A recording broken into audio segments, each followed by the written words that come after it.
Hi! Today I would like to show you how you can transfer files from an Android device to Xiaomi Mi A2 Lite. Firstly, access Play Store on both smartphones. Then you need to tap on the search bar and type Send Anywhere.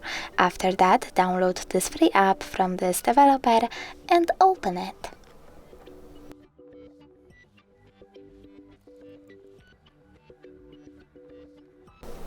Then choose I accept, click Confirm, Continue and Allow. After that, go with Send on an Android and Receive on Xiaomi.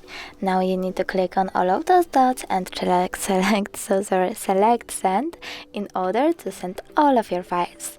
It will take some time though, so I will click on this one photo, choose Send and click Got it. From here we have two ways to connect. You can input this key over here and then choose Receive or Scan QR code.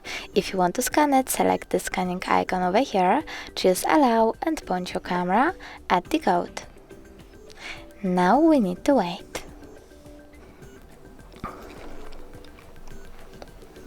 As you can see, my photo was successfully sent, but if you want to check it out for sure, you can always go into Files app, click on In my case Images and go into Send Anywhere section. Thanks so much for watching. If you enjoyed this video, leave a like, comment and subscribe. Bye!